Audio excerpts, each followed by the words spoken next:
लोकसभा चुनाव 2024 के लिए पहले चरण में दौसा लोकसभा सीट के 19 अप्रैल को मतदान होना है। ऐसे में कांग्रेस व बीजेपी सहित अन्य दलों ने प्रचार में अपनी ताकत झोंक रखी है। वहीं इस समय हमारे साथ पूर्व चिकित्सा मंत्री प्रसादी लाल जी मीणा मौजूद हैं, उनसे बातचीत करेंगे।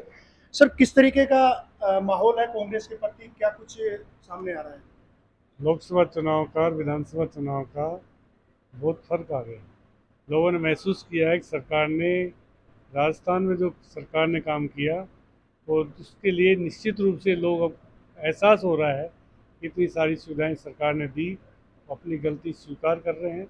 और मोदी जी ने जो 10 साल में जो किया उसका मूल्यांकन कर रहे हैं। मोदी जी ने कहा था 15 लाख रुपये खाते में आएंगे, 15 पैसे नहीं आए। मोदी जी ने कहा था डीजल को 40 रुपये लीटर करूँगा, 100 रुपये लीटर हो गया।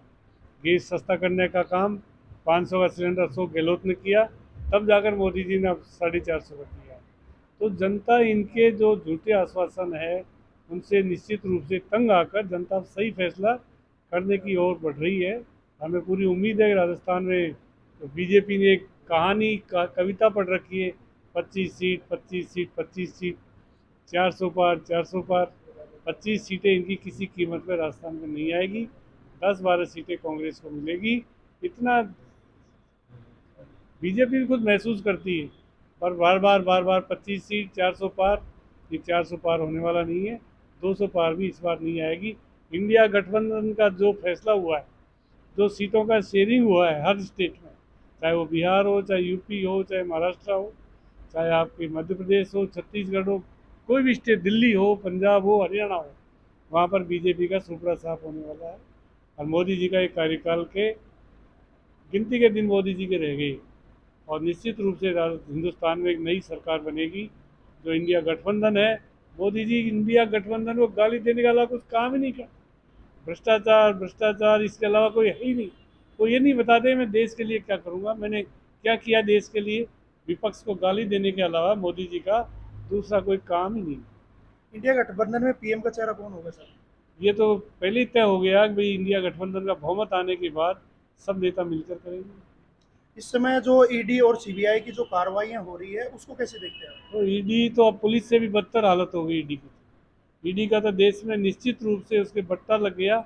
ईडी तो पुलिस से भी ज़्यादा लोगों को ले आओ और पकड़ के बंद कर दो, ले आओ और पकड़ के बंद कर दो, किसी के ईडी भेज दो, किसी के सीबीआई भेज दो। पहले ये कहता था, ये नरेंद्र मोदी जी कहते थे कि सीबीआई कांग्रेस इन्वेस्टिगेशन ब्यूरो है, और उसी सीबीआई का दुरुपयोग कर रहे हैं। कांग्रेस ने कभी ईडी का दुरुपयोग नहीं किया। केजरीवाल के क्या केस है, मनीष सिसोदिया क्या केस है, संजय सिंह के क्या केस है। एक पैसे की कहीं बरामदगी नहीं हुई, एक पैसे का कहीं कोई लेन देन नहीं हुआ, और उनको जेल में डाल रखा है। दो दो सीएम चुने हुए। ये लोकतंत्र को समाप्त करने की ओर मोदी जी बढ़ रहे हैं। तानाशाह हो गए, देश में आतंक फैला दिया। ईडी के नाम, सीबीआई, इनकम टैक्स, पता नहीं पहली बार सुना है कि चुनाव के समय इनका दुरुपयोग कर रहे हैं। इलेक्शन कमीशन को भी देखना चाहिए, इलेक्शन फेयर हो। किसी भी नेता को इस तरह बंद करना, भ्रष्टाचार के अलावा मोदी जी के भाषण में कुछ है ही नहीं। देश के लिए क्या किया? कश्मीर की बात वो करते हैं, क्यों नहीं करें कश्मीर की बात? 5 साल हो गए वहाँ निर्वाचित सरकार लोगों को मिले, क्यों नहीं चुनाव कराए? धारा 370 हटाने का रोना रोते हैं, और चुनाव क्यों नहीं कराए वहाँ पर? क्यों 5 साल से वहाँ पर राष्ट्रपति शासन लगा रखा है? मोदी जी फेल्योर नहीं है क्या? चुनाव कराते वहाँ पर, हिम्मत है तो चुनाव कराए, क्यों नहीं कराए?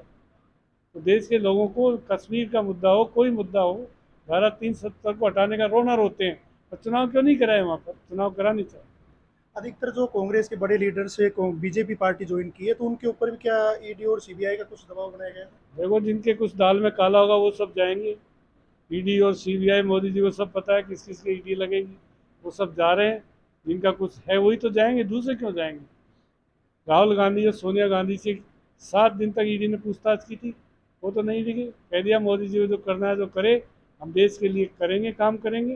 इंडिया गठबंधन किया, पार्टी का काम किया। 7 दिन तक लगातार जो पूछताछ की, ईडी ने क्या बिगाड़ लिया ईडी ने उनका? इसलिए ईडी से डर के लोग, वही लोग जाएंगे जो इस तरह के लोग। 12 अप्रैल को दौसा में नरेंद्र मोदी आ रहे हैं प्रधानमंत्री। कल लालसोट में यूपी के सीएम योगी आदित्यनाथ भी आए थे। तो इनके आने से यहाँ दौसा लोकसभा सीट पर कितना प्रभाव पड़ेगा? देखो, योगी के आने से तो उल्टा इनका मैसेज उल्टा गया है। 1800 आदमी मीटिंग में आए। ये योगी की मीटिंग का हाल देखो। मोदी जी आएंगे, मोदी से क्या फ़र्क पड़ेगा।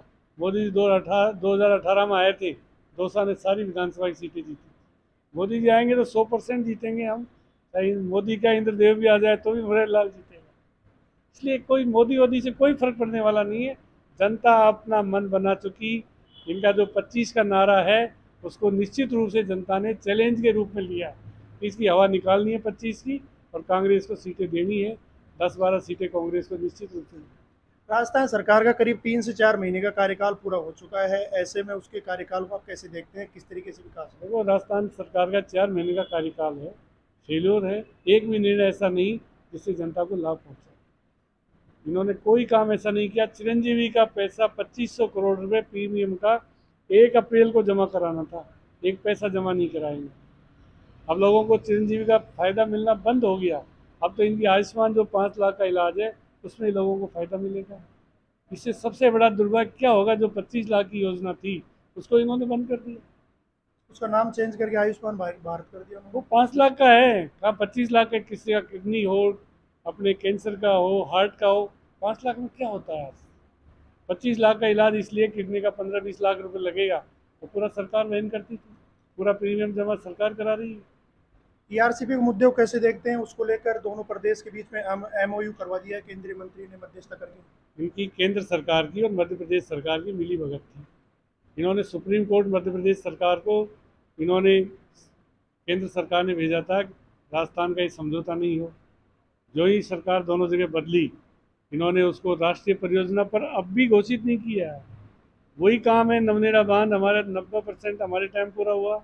ईसरदा बांध हमारे टाइम पूरा हुआ। ये पाइपलाइनों का काम हमारे समय से। बताया तो सही कितना पानी सिंचाई के लिए मिलेगा, कितना पानी। एमओयू बताया तो सही जनता को, ये एमओयू ये है। अभी बताया नहीं इन्होंने। ये सब टालम टोल की बातें हैं। 23,500 करोड़ जो हमारी सरकार ने मंजूर किया, वही ईआरसीबी में पैसा। इन्होंने कितना पैसा दिया ये बताया सही। इतना पैसा और दे दिया हमने, केंद्र ने दिया है, राज्य ने दिया। कोई बताया तो सही, बजट में प्रावधान तो बताए। एक पैसे का बजट नहीं रखा इन्होंने भी। जो बजट हमारा था वही काम, उसी पे काम चल रहा है। वो तो ये कह रहे हैं कि हम एमओयू नहीं दिखाएंगे तो धरातल पे क्यों नहीं बताएंगे? जनता को नहीं बताएंगे? दिखा देंगे। नहीं, जनता को क्यों नहीं बताएंगे? चुनाव के बाद भूल जाएंगे? चुनाव के क्यों नहीं बताया जनता को? जनता को अधिकार है पूछने का। जनता को बताना चाहिए एमओयू ये किया हमने, क्यों नहीं बताया? जनता से बड़ा कोई है डेमोक्रेसी में? क्यों नहीं बताया? बताना चाहिए। नहीं बताएंगे तो जनता इनको वैसा ही जवाब दे देगी। ये धोखेबाजी कर रहे हैं जनता के साथ, छलावा कर रहे हैं जनता के साथ। क्यों नहीं बताया? जब कर लिया तो बताना चाहिए ना। इतने बांध जुड़ेंगे, इतना पानी आएगा। वसुंधरा जी के फैसले के अलावा अगर इन्होंने कोई फैसला किया तो राजस्थान के हितों के साथ कुठाराघात। आपने कांग्रेस के कार्यालय के उद्घाटन के दिन एक किरोड़ी लाल मीणा को लेकर एक भाषण दिया था, उसमें ये कहा था उनके भाई जो जगमोहन मीणा है उनको आपकी पार्टी से टिकट देने के लिए पेशकश की गई थी। क्या वो आपकी पार्टी के संपर्क में थे क्या? हाँ, हमारे हाईकमान के संपर्क में थे, हमारे प्रदेश अध्यक्ष जी के संपर्क में थे। उन्होंने टिकट मांगा था जाकर, और किरोड़ी लाल ने उसको ये कहा बीजेपी का टिकट दिला देंगे। और फिर हमने सोचा कि जब वो टिकट नहीं अदर जुल में था, फिर मुरारी लाल जी का टिकट फाइनल कर दिया हाईकमान। हमसे पूछा था जगमोहन को टिकट दिया, हमारे तरफ हाईकमान किसी को भी दे, हम तो उसके साथ रहे। हमारा कोई वो नहीं किसी से। पहले भी उनको टिकट देने की पेशकश की गई थी। देखो, किरोड़ी लाल ने अपने जीवन में 2 गलतियां की है। 2009 में गलती की, कांग्रेस का टिकट उनका फाइनल हो गया था, 4 बजे अनाउंस होना था, 12 बजे भग गए निर्दलीय लड़ने। वो रह गए 5 साल वैसे ही। उस समय अगर ये कांग्रेस का एमपी बनता, 100% केंद्र में मंत्री बनता तो राजस्थान के लोगों को फायदा होता। और इसने खुद ने गलती की, अब भी गलती की।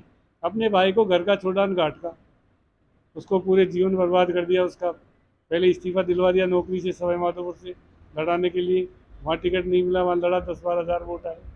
अब इस बार अगर कांग्रेस का टिकट होता 100%, जगमोहन हो, मुरारी हो, कोई भी जीता, हमको तो कोई ऐतराज़ नहीं था। नेक्स्ट टाइम भी आपकी पार्टी मौका दे सकती है उसे? नेक्स्ट टाइम क्या है? नेक्स्ट टाइम का क्या पता, 5 साल बाद। जैसे आप दावा कर रहे हैं कि दो साल लोकसभा सीट से आपका प्रत्याशी जीत रहा है, तो फिर उसके बाद हमारा तो जीत रहा है ना, हमारा तो मुरारी लाल जीतेगा। नेक्स्ट टाइम भी मुरारी लाल ही लड़ेगा। सिटिंग एमपी का कौन सीट खाली हो जाएगी तो यहाँ फिर ये पार्टी हाईकमान का काम, मेरा काम। यहाँ के जो एमएलए हैं उनके विकास कार्यों को लेकर आप क्या कहेंगे?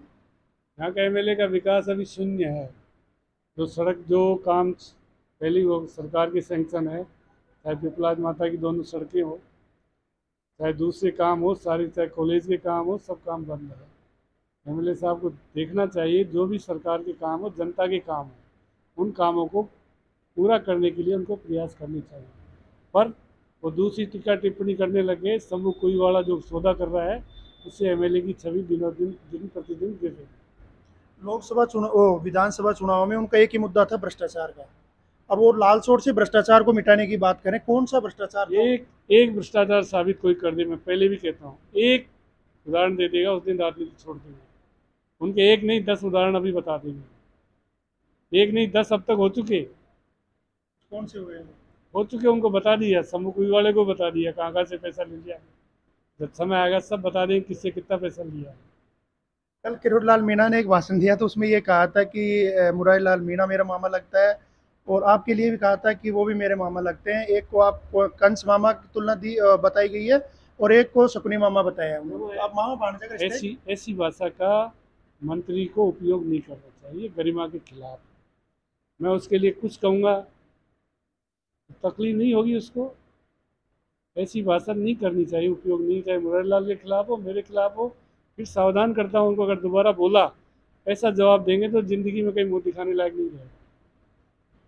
लालसोट नगर पालिका में जो अविश्वास प्रस्ताव का जो घटनाक्रम हुआ है उसको कैसे देखते हैं? भ्रष्टाचार का जीता जग तो 3.5 करोड़ इसी में ले लिए एमएलए साहब ने। और बताओ और क्या नमूना आएगा? 3.5 करोड़। ये मैं नहीं कह रहा हूँ, संजय कोरा का, उनका बीजेपी का पार्षद कह रहा है, वीडियो वायरल हुआ है, खुद ने अपने स्टेटमेंट दिया है। मैं थोड़ी कह रहा हूँ, अनिल बेनाडा कह रहा है, नवल झालानी कह रहा है, जो भी चेयरमैन बनने के वो सब कह रहे हैं 3.5 करोड़ 3.5 करोड़। ये क्या है 3.5 करोड़ का? एमएलए साहब को इसकी सफाई जनता के सामने देनी चाहिए, नहीं तो एमएलए भी प्रश्न चिन्ह के घेरे में आते हैं। जिसको उन्होंने चेयरमैन का जो सिंबल दिया है, उनकी पार्टी से जो चेयरमैन बना है, वो आपका ही पार्षद था? ये हमारे पार्षद थे ना, महाराष्ट्र में हमारे एमएलए थे, वो जाके शिंदे सरकार बन गई। खरीद फरोख्त से जाते हैं, कोई वैसे थोड़ी जाते हैं। सब ने पैसा लिया है, भ्रष्टाचार हुआ है। 3.5 करोड़ किस बात के मांग रहा था एमएलए? ये तो एमएलए साहब बताएं किसको कितना पैसा दिया। और के पास सूचना है, उनके पास ये संजय कोराका को जो उन्होंने कहा उसकी सफाई देनी चाहिए, नहीं जनता उनके प्रश्न चिन्ह लगा रही है। आपका प्रत्याशी जो मुरारी लाल मीणा है, कितने वोटों से जीतने की बात है? हम 2 लाख वोटों से जीतेंगे, 8 विधानसभा में जीतेंगे, और 8 विधानसभा में जीतेंगे, 2 लाख से अधिक वोटर जीतेंगे। और ये पता चल जाएगा भजन लाल जी को और उनकी सरकार को, उन्होंने जो काम किए, जिस तरह सरकार का गठन हुआ, जिस तरह सरकार का मंत्रिमंडल बना, जिस तरह सरकार ने काम किया, वो निश्चित रूप से जनता उसको पसंद नहीं करती। ये हैं पूर्व चिकित्सा मंत्री प्रसाद लाल जी मीणा, जिन्होंने ये दावा किया है कि दौसा लोकसभा सीट से भी कांग्रेस के प्रत्याशी मुरारी लाल मीणा जीतेंगे। वहीं केंद्र में इंडिया अलायंस की जो गठबंधन है उसकी भी सरकार बनेगी। लालसोट से इंडिया न्यूज़ के लिए महेश बोर्रा।